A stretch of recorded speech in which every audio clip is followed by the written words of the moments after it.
Alright, Craig, I was going to run through this little demo here.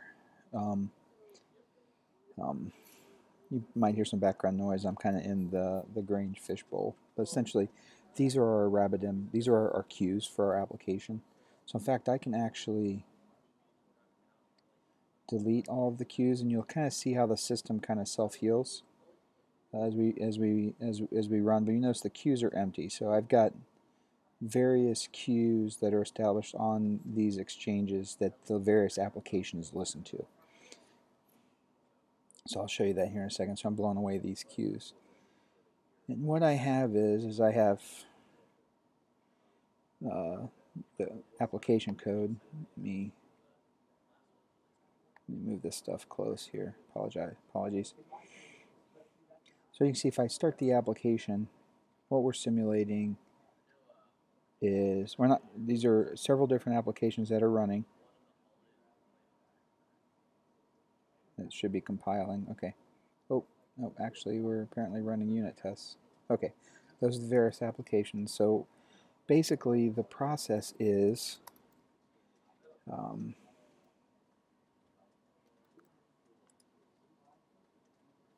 implementing, let's see, I thought I had that open, so let me find alright, there we go. So this is a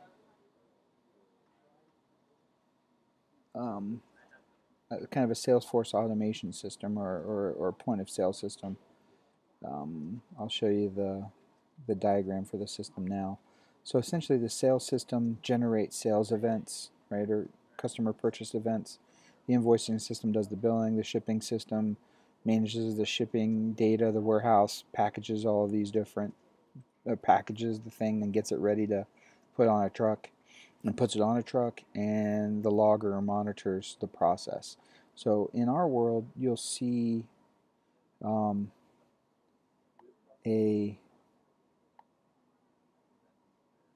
this is the shipper, the thing that manages the shipping processes. This process is the invoicer, and I know it's going to be a little small for you. This is the warehouse application. This is the logger application. I'll talk more about that here in a second. And this is another application that's not part of the process. What it is, it's a CRM import component. So what I'm going to simulate here is I'm going to simulate a bunch of orders coming in and a bunch of customers being imported from a third party. So notice here that these are if you look at, like, this is the logger application, notice it's binding to the order accepted, customer build, order ready to ship, order ship, new customer event. So each application monitors certain types of events. For example, the warehouse, the shipper looks for a customer build and an order accepted.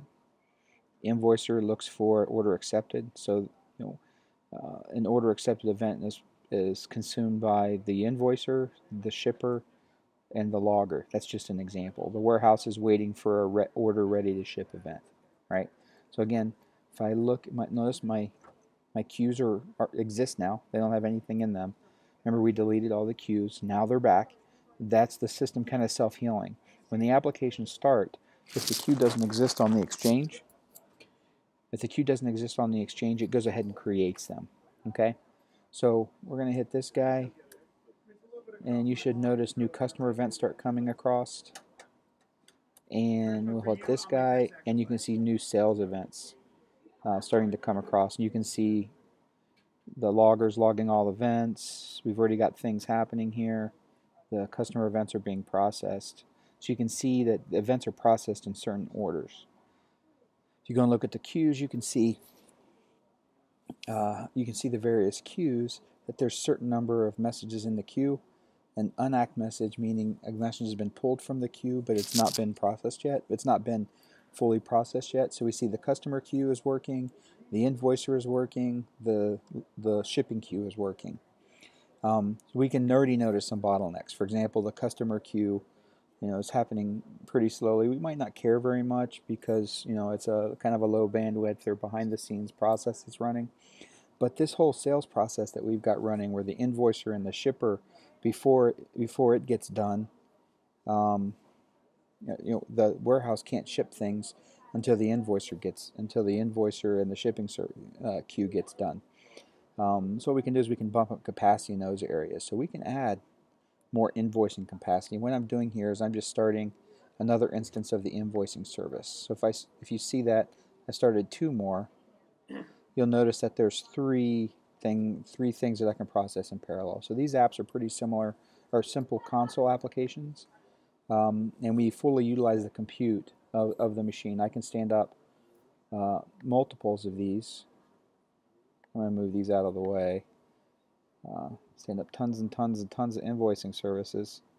And this is all running on a VM on a laptop, right? And you can see I've got, more capacity, and I'm processing much more quickly. But the shipping service isn't caught up, so I can spin up a shipper. So I spin up a few more of these guys. Notice they're processing messages. They're already processing messages. And the invoicer is almost done. The shipping service is making progress, and now because the invoicer and the shipping service have done their business, the warehouse can do its work. So you can kind of see how how we can scale up these systems. You can picture them as each one of these applications kind of running on a series of VMs, and and if they're running in the cloud, we might want to write code that monitors the queues to say, hey, this queue, the shipping queue is backed up. It's at Christmas time, so let's spin some more up if it makes sense for us. If the bottleneck is the number of software instances that are running. We can do the same thing on the warehousing service, since the warehousing service is running behind, so we can see how quickly the information is being processed through our system. So we can see that the warehouse service, 78 messages ready, but 42, it's processing 42 at a time, or 14, excuse me. So these number of messages should be going down, and it operates pretty quickly. Now, admittedly, these little applications are only handling the consume a message, wait an indeterminate amount of time, and then produce another message potentially. But you can see how information can flow through the system. The messages and the events that are generated kind of filter through the pipeline. Based on the order in which they're generated by the process, with no manual orchestration involved, or any ESB orchestration. Is just on the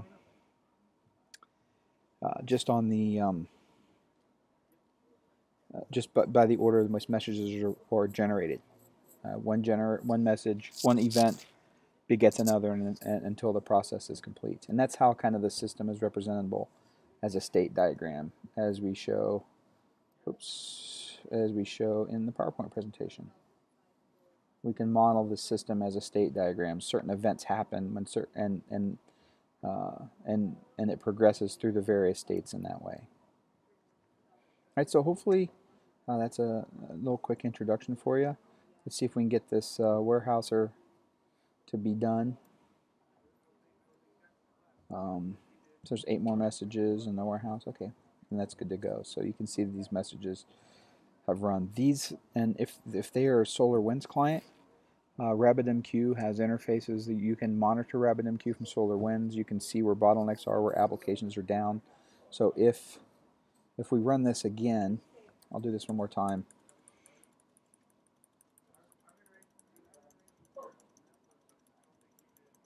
So what I'm going to do is I'm going to run the application again, maybe.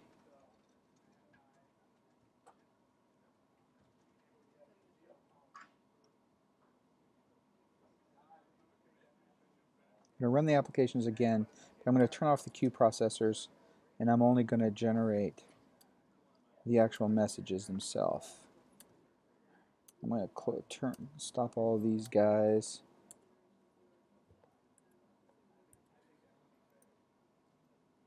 I'm going to run it again. What I'm going to do is I'm going to turn off all the applications except for the logger in the messages that generate data. Okay, so I'm going to generate 100 new customers and 100 new orders. So you can see that I have 100 new customers, 100 new messages, the same message, new order, and they go, simultaneously to the invoicer and to the shipper. And because those applications are not running, I can see that they're not going down, and none are in an unacknowledged state, meaning they're not processing. All we have is, applications that are not processing, so we can monitor these guys. That's kind of the last thing I'll say about that. Just let me know if you need anything else. I'll be around all evening. Thanks.